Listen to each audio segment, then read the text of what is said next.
오빠, 엄마가 결혼식 때 냄새 난다고 난리 날 거야. 괜히 우리 결혼식 망치지 말고. 근데 아예 안 오시게 하면 좀 그렇지 않나? 당신도 봤잖아. 지난번 상견례 때 엄마가 얼마나 불편해 하셨는지. 고급 호텔에서 결혼식 하는데 고등어 비린내 풍기면 어쩌려고. 맞아. 우리 꿈꿔왔던 멋진 결혼식인데 엄마가 오시면 하객들도 불편해할 거고. 게다가 오빠 친구들도 다 잘 나가는 사람들이잖아. 그 사람들 앞에서 창피하지 않을까? 식당에서도 옷에서 비린내 난다고 수군거렸는데 결혼식장은 더 하겠지. 그리고 당신도 알잖아. 우리 엄마가 얼마나 예민하신지. 결혼식 때 냄새 나면 또 뭐라고 하실 텐데. 그래, 그냥 오지 말라고 할까?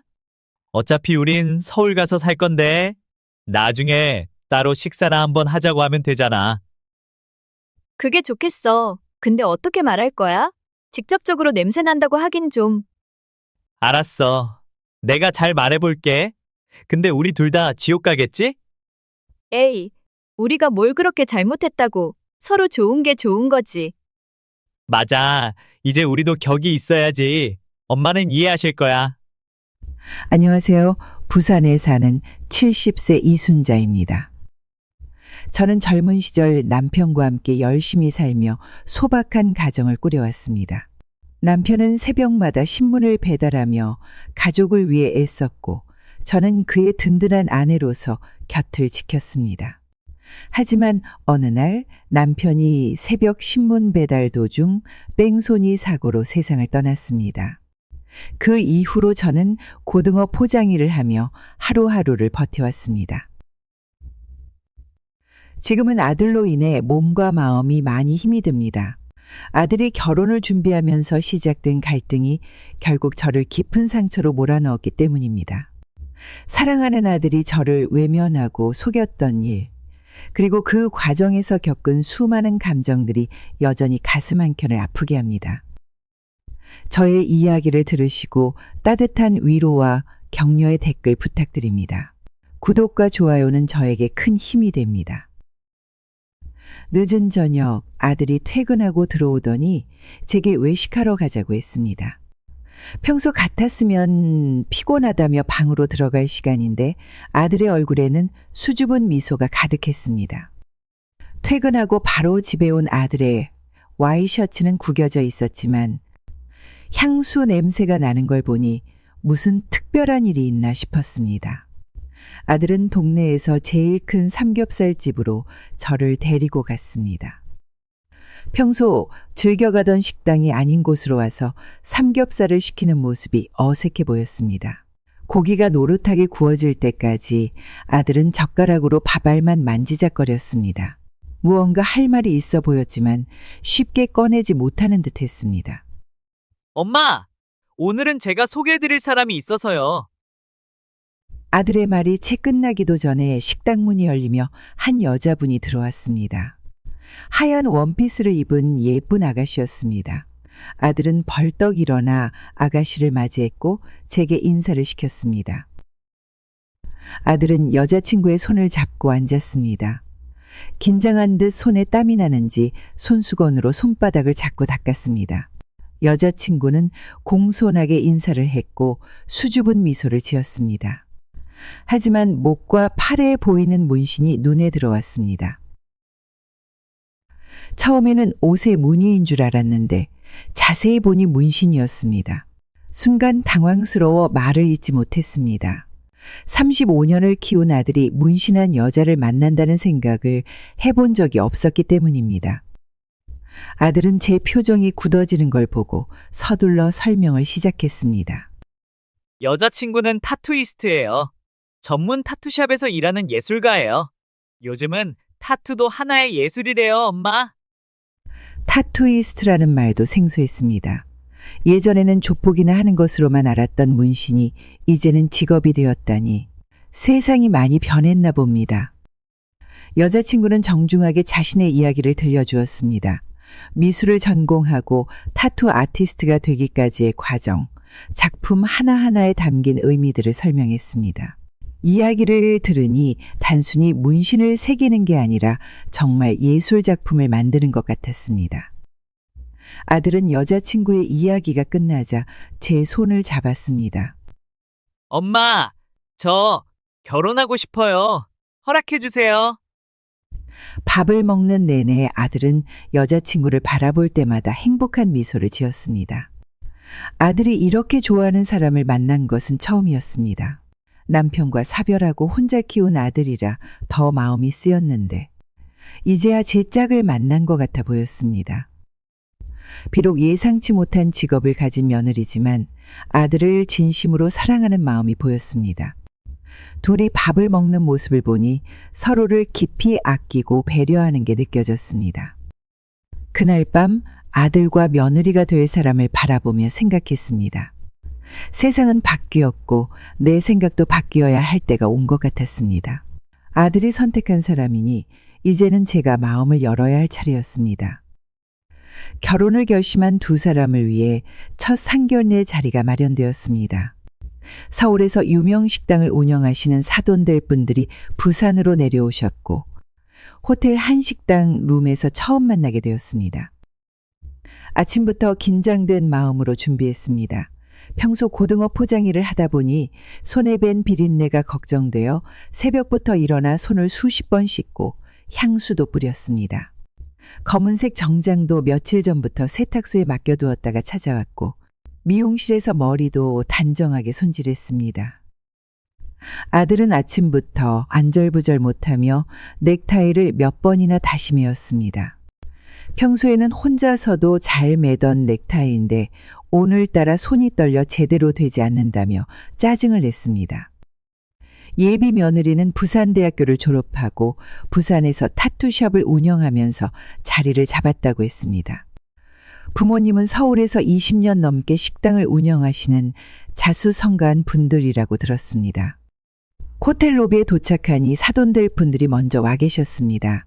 명품으로 치장한 사모님과 비즈니스 정장 차림의 사돈어른은 위압감이 느껴질 정도로 당당해 보였습니다. 딸의 문신이 보이지 않게 긴팔 블라우스를 입고 온 예비 며느리의 모습이 안쓰러웠습니다. 룸에 들어서자 은은한 조명 아래 고급스러운 테이블이 차려져 있었습니다. 자리에 앉고 보니 제가 쓴 향수 냄새와 고등어 비린내가 섞여 더 이상한 냄새가 나는 것 같았습니다. 긴장한 탓에 땀도 나고 자꾸 손수건으로 얼굴을 닦았습니다. 코스 요리가 하나둘 나오기 시작했습니다. 평소에는 보기도 힘든 고급 음식들이었습니다. 사돈은 음식을 먹으면서도 계속해서 주변을 둘러보며 코를 찡그렸습니다. 어디서 찌린내가 나는 것 같은데요. 이 호텔도 관리가 잘 안 되나 봐요. 우리 식당 같았으면 절대 이런 일은 없었을 텐데. 순간 온몸에 식은땀이 흘렀습니다. 아들도 불안한 눈빛으로 저를 힐끗 보았고 예비 며느리는 고개를 숙인 채 수저만 만지작거렸습니다. 직업이 어떻게 되시나요? 아들은 중소기업 다닌다고 하던데 어머님은 지금은 어떤 일을 하고 계신지. 이 질문에 아들이 급하게 말을 가로막았습니다. 어머니는 연금 받으시면서 친구분들이랑 여행도 다니시고 그러세요. 떨리는 목소리로 거짓말을 하는 아들의 모습에 가슴이 아팠습니다. 하지만 아들의 결혼을 위해 입을 다물 수밖에 없었습니다. 사돈은 계속해서 집안 형편을 캐물었습니다. 아들의 회사, 연봉, 모아둔 돈, 어떤 차를 타는지, 집은 자가인지. 마치 재산 조사라도 하듯 하나하나 꼬치꼬치 물었습니다. 아들은 질문을 받을 때마다 고개를 숙이고 작은 목소리로 대답했습니다. 서울의 유명 식당 사장님 앞에서 중소기업 직원인 게 부끄러운 듯 했습니다. 열심히 살아온 우리 아들인데 이렇게 기가 죽어 있는 모습을 보니 마음이 무너졌습니다. 상견례가 끝나갈 무렵 사돈은 한마디도 하지 않은 채 자리를 떴습니다. 서울로 바로 올라가야 한다며 인사도 제대로 하지 않았습니다. 차가운 분위기 속에서 첫 만남은 그렇게 끝이 났습니다. 집으로 돌아오는 차 안에서 아들은 한숨만 내쉬었고 저는 아들의 어깨를 두드려주는 것밖에 할 수 없었습니다. 서울과 부산, 그리고 우리 사이의 거리가 이렇게나 멀게 느껴질 줄은 몰랐습니다. 사돈은 딸이 고생할까봐 걱정되어 재산이며 직업이며 물어보셨을 겁니다. 서울 식당에서 일하다 보면 수많은 사람들의 인생을 보셨을 테고 돈 때문에 힘들어하는 젊은 부부들도 많이 보셨을 테니까요. 예비 며느리는 서울에서 좋은 환경에서 자랐을 텐데 부산에서 살면서 경제적으로 힘들어질까 걱정하시는 거겠죠. 자식을 위해서라면 무서운 것도 참고 물어보는 게 부모 마음일 테니까요. 제 직업을 물어보실 때도 아마 딸의 시어머니가 어떤 분인지 알고 싶으셨을 겁니다. 어떤 환경에서 자란 아들인지, 시댁은 어떤 집안인지 알아야 마음이 놓이실 테니까요. 하지만 그 질문들이 너무 날카로웠고 우리 아들을 작아 보이게 만들었습니다. 자식 걱정하는 마음은 이해하지만 첫 만남부터 이렇게 까칠하게 대하시니 앞으로가 더 걱정됐습니다. 특히 아들이 저의 직업을 숨기려 했던 순간이 가장 마음 아팠습니다. 고등어 포장일이 부끄러운 일도 아닌데 하지만 이것도 이해는 갔습니다. 아들은 예비 처가의 눈치를 볼 수밖에 없었겠죠. 상견례 후 며칠이 지났습니다. 아들은 퇴근하고 집에 들어오면 방으로 들어가 누워만 있었습니다. 밥도 제대로 먹지 않고 출근할 때도 표정이 어두웠습니다. 평소 같았으면 엄마 밥 차려줘 하면서 장난스럽게 투정도 부렸을 텐데 요즘은 말수도 줄고 한숨만 쉬었습니다. 그러다 어느 날 저녁 퇴근하고 들어온 아들의 눈가가 붉어 보였습니다. 소주 한 병을 사들고 들어온 아들은 거실에 앉더니 저를 불렀습니다. 술잔을 채우면서 떨리는 목소리로 이야기를 시작했습니다. 엄마, 여자친구 부모님이 결혼을 반대하신대요. 아들의 목소리가 갈라졌습니다. 제가 모아둔 돈이 1억밖에 안 되고 연봉이 5천만 원이라 너무 적다고 딸을 고생시킬 수 없다고 하시네요. 술잔을 비우는 아들의 눈에서 눈물이 흘렀습니다. 아들이 이렇게 우는 모습은 처음 봤습니다. 가슴이 찢어질 것 같았습니다. 우리 아들이 뭐가 부족하다고 35살의 나이에 빚 한 푼 없이 1억이나 모았는데 그게 적다니요. 매년 꼬박꼬박 5천만 원씩 버는 성실한 직장인인데 그게 부족하다니요. 요즘 젊은 사람들 중에 얼마나 많은 사람들이 빚더미에 앉아 있는데 우리 아들은 성실하게 저축하며 자기 앞가림을 해왔습니다. 게다가 예비 며느리도 타투이스트로 일하면서 수입이 있는데 둘이 맞벌이하면 충분히 좋은 생활을 할 수 있을 텐데 말입니다. 돈을 아끼면서 조금씩 모아간다면 시간이 지나면서 더 나은 생활을 할 수 있을 텐데. 서울 식당을 하시는 분들의 눈에는 우리 아들의 조건이 너무 초라해 보였나 봅니다. 하지만 돈이 전부가 아닌데 성실하고 책임감 있는 우리 아들의 진심은 왜 보지 못하시는 걸까요? 아들은 여자친구와 통화할 때면 울먹이는 목소리로 조금만 더 기다려줘. 더 열심히 해볼게 라고 말했습니다. 여자친구도 많이 힘들어하는 것 같았습니다. 밤늦게까지 아들과 이야기를 나눴습니다. 술에 취해 잠든 아들의 머리를 쓰다듬으며 생각했습니다. 돈이 많고 적고가 사람의 가치를 결정하는 건 아닌데 세상은 왜 이렇게 각박해졌을까요? 모아둔 돈이 적다고 월급이 적다고 사랑하는 사람과의 결혼을 막는 게 과연 옳은 걸까요? 앞으로 둘이 서로 아끼며 살아간다면 지금보다 더 나은 미래를 만들어갈 수 있을 텐데 돈보다 더 중요한 게 있다는 걸 사돈댁은 왜 모르시는 걸까요? 아들은 포기하지 않았습니다. 매주 주말마다 서울로 올라가 예비 처부모님을 찾아뵈었습니다. 퇴근하고 밤버스를 타고 올라가서 아침 일찍 인사드리고 다시 부산으로 내려와 월요일 출근을 하는 강행군을 이어갔습니다. 매번 찾아뵐 때마다 정성스럽게 준비한 선물을 들고 갔습니다. 고급 선물을 사느라 점심도 거르고 아끼는 모습을 보며 안쓰러웠지만 아들의 진심이 전해지길 바랐습니다.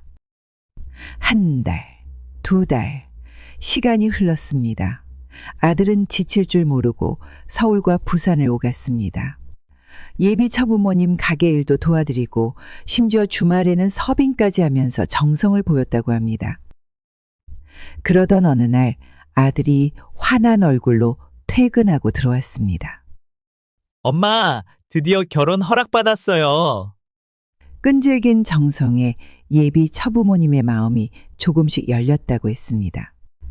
특히 주말마다 가게 일을 도와주면서 보여준 아들의 성실함이 마음에 들었다고 합니다. 허락을 받은 후 두 사람은 바로 결혼 준비를 시작했습니다. 퇴근 후면 예비 며느리가 우리 집에 와서 결혼 준비를 의논했습니다. 웨딩드레스를 고르는 날에는 둘 다 설레는 표정이었고 청첩장 문구를 고르면서는 장난처럼 서로의 이름을 부르며 웃었습니다. 주말이면 결혼식장을 보러 다녔고 예비 며느리는 이제 제 앞에서 당당하게 반팔을 입었습니다. 문신 있는 팔을 더 이상 감추지 않았고 저도 자연스럽게 받아들였습니다.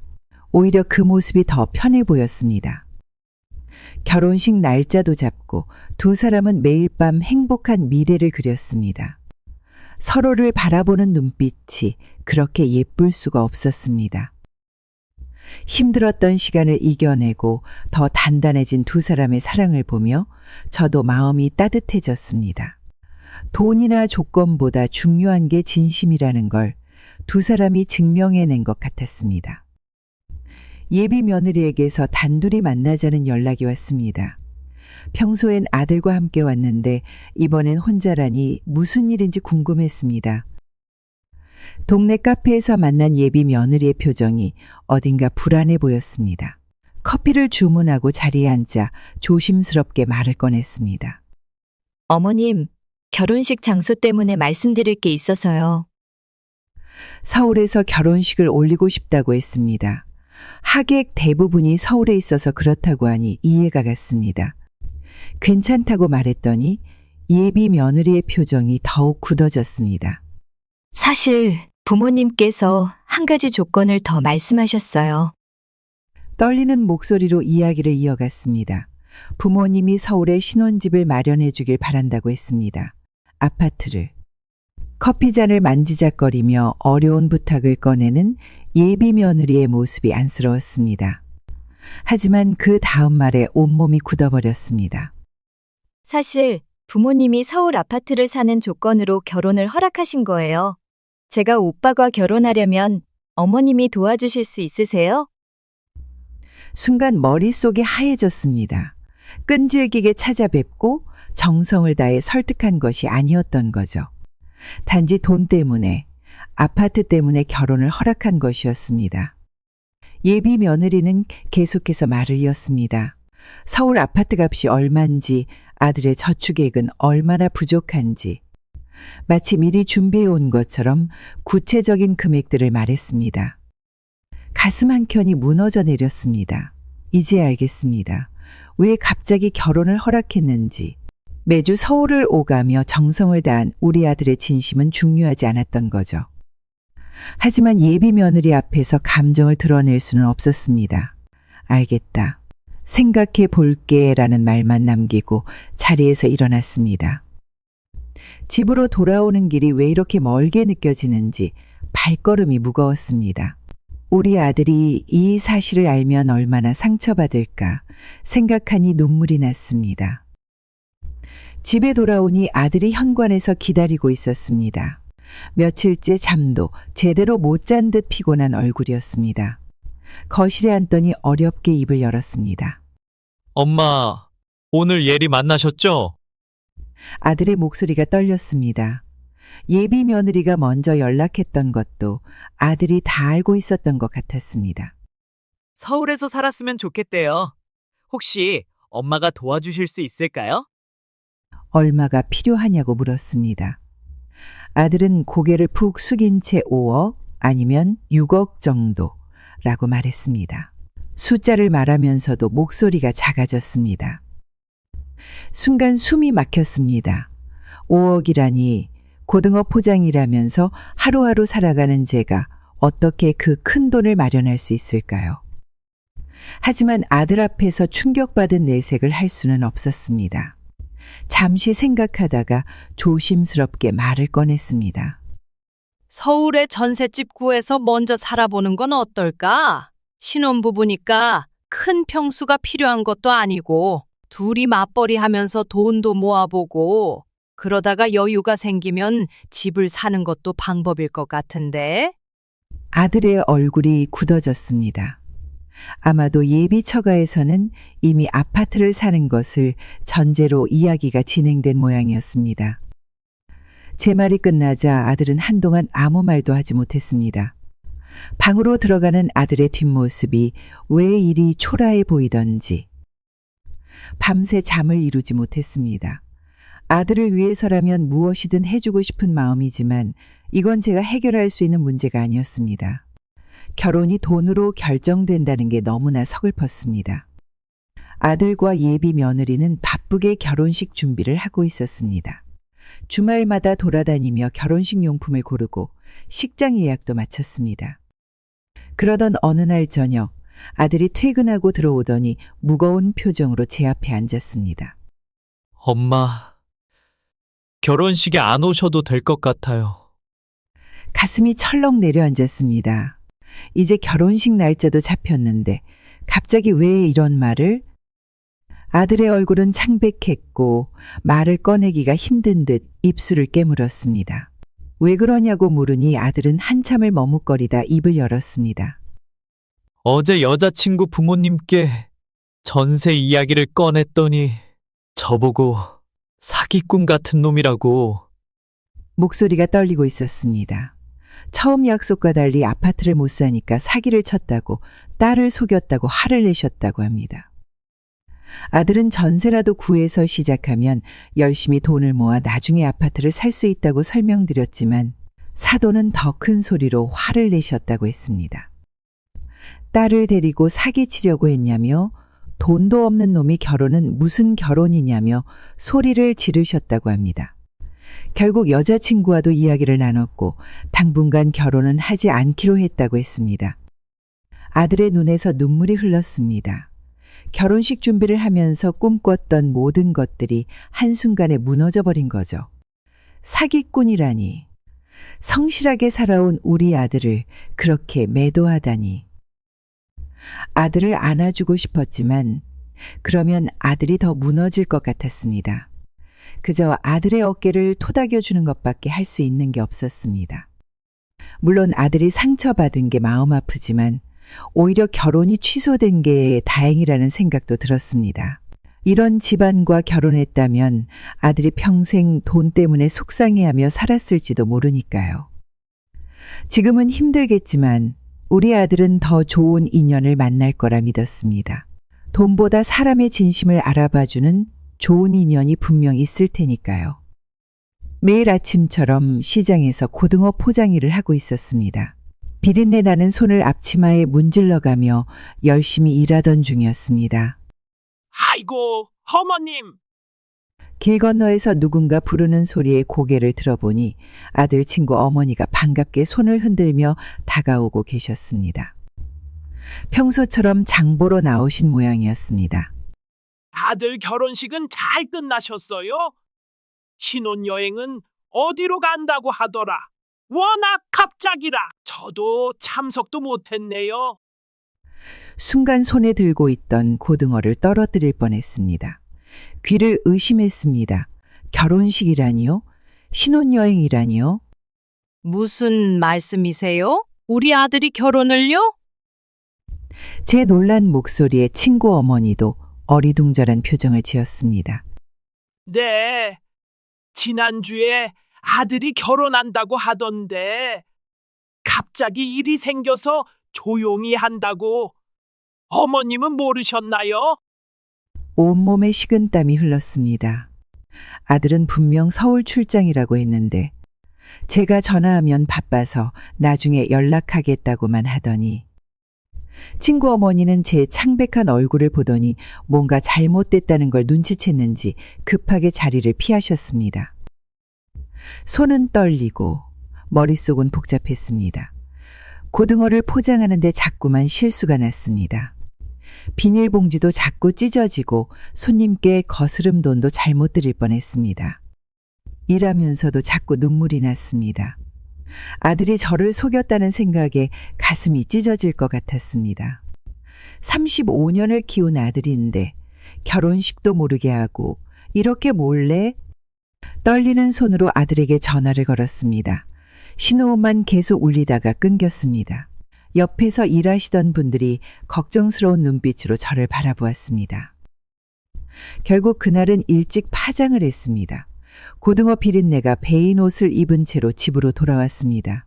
텅 빈 집안이 더욱 쓸쓸하게 느껴졌습니다.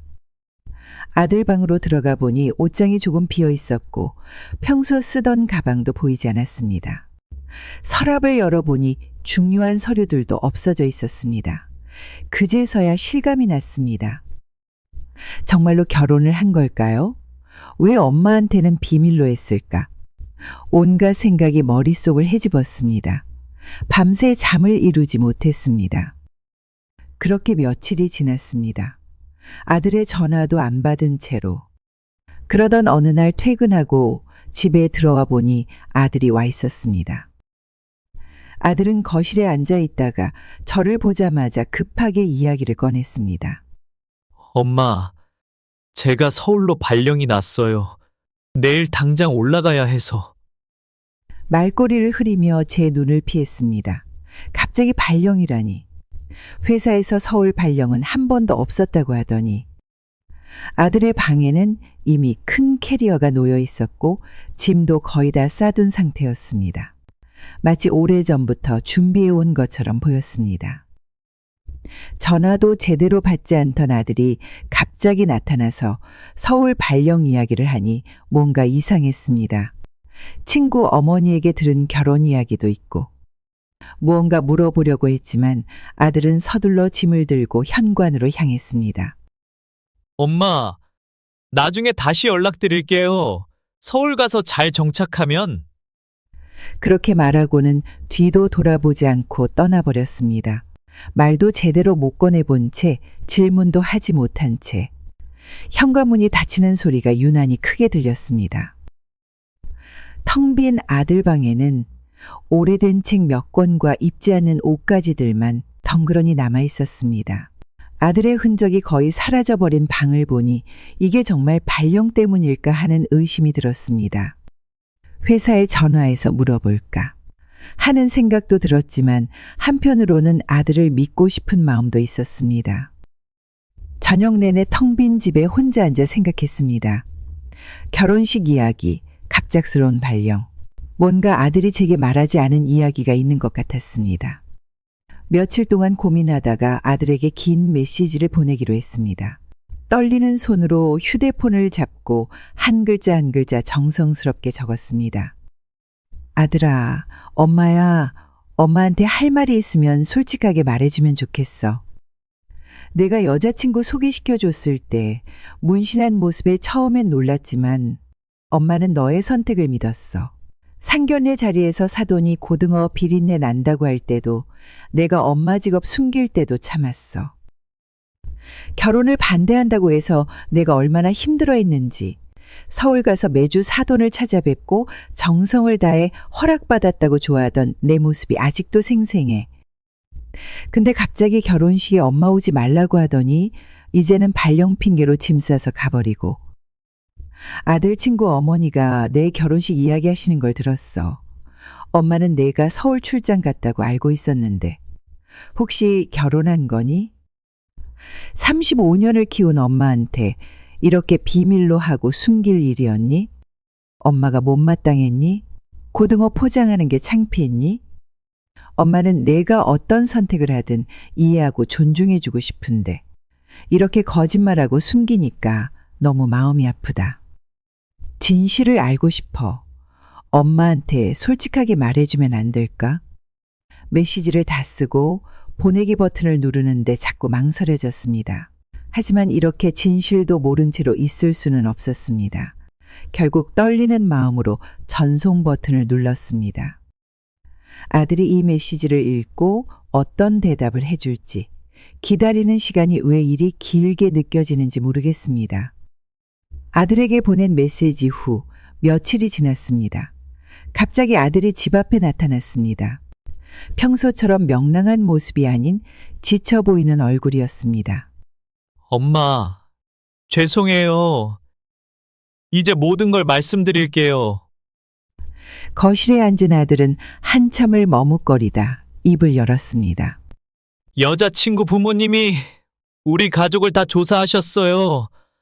엄마가 고등어 포장일 하시는 거, 제가 중소기업 다니는 거, 집이 전세인 거. 아들은 떨리는 목소리로 계속해서 이야기했습니다. 결국 딸이랑 결혼하고 싶으면 처가살이를 하라고 하셨어요. 서울집에서 살면서 처가 사업을 도우라고. 제 직장도 그만두고. 평생을 성실하게 키운 아들을 이렇게 막대하다니 가슴이 무너져 내렸습니다. 엄마가 상처받으실까봐 여자친구도 잃고 싶지 않아서 그래서 이렇게 거짓말하고. 아들의 눈에서 눈물이 흘렀습니다. 그동안 혼자서 얼마나 힘들었을까요? 엄마한테도 말 못하고 이런 상황을 혼자 견뎌냈다고 생각하니 마음이 아팠습니다. 지금까지 모든 수수께끼가 풀렸습니다. 갑작스러운 결혼식 취소, 친구 어머니의 결혼 이야기, 갑자기 서울로 간다던 거, 모두 처가의 압박 때문이었던 거죠. 아들의 이야기를 듣고 나니 화가 치밀어 올랐습니다. 사돈집이라는 곳에서 우리 가족을 몰래 조사하고 아들의 직장도 그만두게 하고 처가살이까지. 하지만 아들 앞에서 화를 낼 수는 없었습니다. 아들이 이런 선택을 했다는 게 서운하고 속상했지만 이미 결정한 일이니까요. 알았어. 네가 선택한 길이니 네가 알아서 해. 근데 앞으로는 거짓말하지 말고. 제 말이 끝나자마자 아들은 고개를 푹 숙였습니다. 아마도 이렇게 쉽게 보내줄 거라고 예상하지 못했나 봅니다. 아들은 그날로 다시 서울로 떠났습니다. 처가에서 살면서 식당 일을 돕겠다고 했습니다. 그 후로는 한 달에 한 번 정도 전화가 오는 게 전부였습니다. 통화할 때마다 밝은 목소리를 내려고 애쓰는 게 느껴졌지만 전처럼 편하게 이야기하지는 못했습니다. 시장에서 일하면서도 자꾸 아들 생각이 났습니다. 잘 지내고 있는지, 처가에서 힘들지는 않은지, 그래도 이제는 아들의 선택을 존중해 주기로 했습니다. 고등어를 포장하면서도 집에 혼자 있을 때도 아들 생각이 날 때마다 한숨만 나왔습니다. 하지만 이제는 아들의 인생이니 아들이 스스로 책임져야 할 일이라고 생각했습니다. 그렇게 2년이라는 시간이 흘렀습니다. 코로나19로 모든 것이 어려워진 시기였습니다. 평소처럼 고등어 포장 일을 하고 있는데 오랜만에 아들이 찾아왔습니다. 아들의 얼굴은 많이 지쳐 보였습니다. 예전에 당당하고 밝았던 모습은 온데간데 없고 어딘가 초조해 보였습니다. 엄마, 가게가 코로나 때문에 너무 힘들어졌어요. 떨리는 목소리로 이야기를 시작했습니다. 코로나로 매출이 급감했고 임대료도 못 낼 지경이라고 했습니다. 가게 명의를 2억에 저한테 넘기겠다고 하시는데. 말끝을 흐리던 아들은 잠시 머뭇거리다가 본론을 꺼냈습니다. 엄마, 2억만 빌려주실 수 있으세요? 가게만 살리면 다시 잘 될 거예요. 제가 꼭 갚을게요. 코로나로 망해가는 가게를 2억에 산다는 게 말이나 되는 일일까요? 이미 빚더미에 앉은 가게를 인수하라는 건지. 아들은 간절한 눈빛으로 저를 바라봤습니다. 하지만 이번에는 도와줄 수가 없었습니다. 예전에 결혼할 때부터 돈 때문에 이렇게 된 거였는데 이제는 빚까지 떠안으라니. 엄마는 그런 큰 돈이 없어. 그동안 모아놓은 돈이랑 대출 받아서 하는 게 어때? 아들은 고개를 푹 숙인 채 떨리는 목소리로 말을 이어갔습니다. 사실 가게가 어려워지면서 처가 식구들 모두 대출을 받았어요. 처남도, 처제도, 은행 대출, 카드 대출 다 끌어다 썼는데. 말을 하면서도 아들의 손이 떨리고 있었습니다. 코로나 때문에 회복이 더딘데 제가 젊은 감각으로 한번 해보면 잘 될 것 같아요. 요즘 트렌드도 많이 공부했고. 아들의 눈빛은 간절했지만 현실성이 없어 보였습니다. 이미 온 가족이 대출을 받아 쏟아부었는데도 회복되지 않은 가게를 장사 경험도 없는 아들이 어떻게 살릴 수 있을까요? 엄마가 도와주시면 꼭 성공시켜 볼게요. 처가 식구들 대출금도 갚아야 하고. 고개를 저었습니다. 아들이 안타까웠지만 이미 엎질러진 물에 제가 뛰어들어서는 안 된다고 생각했습니다. 미안하다. 엄마는 도와줄 수가 없어. 이미 그렇게 많은 대출을 받았다면 지금은 가게를 정리하는 게 나을 것 같구나. 제 말이 끝나자 아들의 어깨가 축 처졌습니다. 아마도 마지막 희망이었나 봅니다. 코로나로 어려운 시기에 아들이 이런 상황에 처했다는 게 안타까웠지만 이미 한 번 무너진 곳에 제 노후 자금까지 들어갈 순 없었습니다. 그렇게 1년이라는 시간이 흘렀습니다. 결국 사돈네 가게는 제가 예상했던 대로 문을 닫았습니다. 코로나19의 여파로 손님은 계속 줄어들었고 대출금 이자는 눈덩이처럼 불어났다고 합니다. 어느 비 오는 날 저녁 예고도 없이 아들과 며느리가 짐을 들고 찾아왔습니다. 아들은 제 눈을 똑바로 쳐다보지도 못하고 현관에 서서 어깨를 떨고 있었습니다. 엄마, 가게가 완전히 망했어요. 집도 팔고 가게도 처분했는데 빚을 다 갚기도 힘들어요. 짐이라고 해봐야 캐리어 2개와 종이박스 몇 개가 전부였습니다. 한때는 서울 아파트를 사야 한다며 제게 5억을 요구했던 사돈댁이 이제는 월세 단칸방으로 이사를 갔다고 했습니다. 며느리는 부산으로 내려오는 내내 울었다고 했습니다. 문신으로 가득한 팔로 눈물을 훔치며 제게 고개를 깊이 숙였습니다. 어머니, 정말 죄송해요. 제가 철없이 굴었어요. 부모님 말만 듣고 신랑 회사도 그만두게 하고 처가살이를 강요했는데. 처음에는 좁은 집에서 세 식구가 산다는 게 쉽지 않았습니다. 방도 2개뿐이라 아들 부부에게 안방을 내어주고 저는 작은 방에서 지내게 되었습니다. 아침이면 좁은 화장실 앞에서 서로 눈치를 보며 기다려야 했고 식사 시간도 맞추기가 어려웠습니다. 하지만 시간이 지날수록 조금씩 익숙해져 갔습니다. 다행히 아들은 예전 회사에 다시 들어갈 수 있었습니다. 2년 전의 자리는 아니었지만 다시 시작할 수 있다는 것만으로도 감사하다고 했습니다. 며느리도 타투이스트 일을 계속하면서 조금씩 손님을 모으고 있습니다. 이제는 제가 시장에 고등어 포장하러 간다고 하면 며느리가 먼저 도시락을 싸줍니다. 처음에는 어색해했지만 이제는 자연스럽게 어머니, 오늘은 김치찌개 싸드렸어요 라며 웃음을 보입니다. 서울에서의 화려한 꿈은 모두 물거품이 되었지만 오히려 지금이 더 단단해 보입니다. 돈이면 다 될 것 같았던 교만한 마음도 남의 시선을 너무 의식하던 겁쟁이 같은 마음도 모두 내려놓은 것 같습니다. 가끔 며느리는 혼자 있을 때면 눈물을 보입니다. 부모님이 모든 재산을 잃고 월세방으로 가신 게 많이 마음에 걸리나 봅니다. 하지만 이제는 돈보다 중요한 게 무엇인지 두 사람 모두 뼈저리게 깨달은 것 같습니다.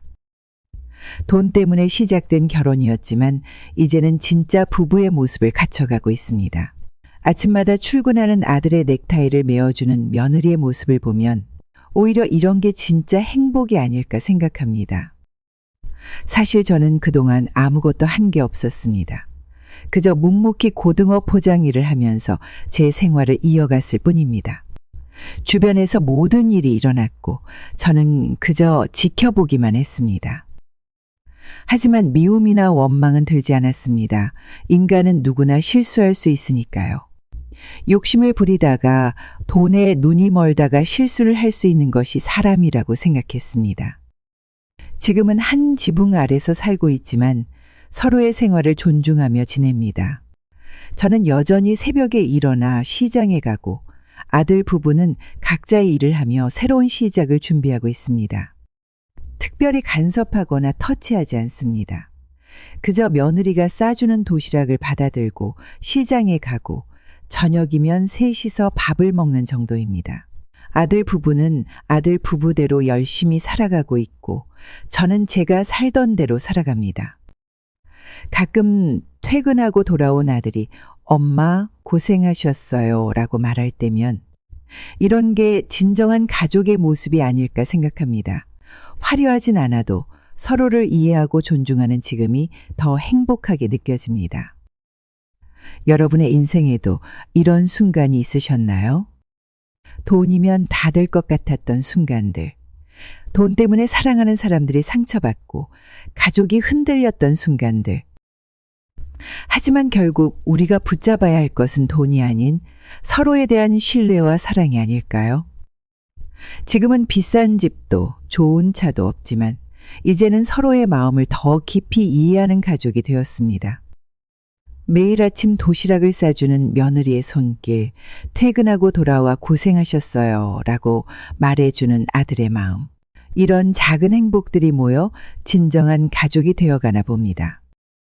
여러분도 지금 힘드시더라도 희망을 잃지 마세요.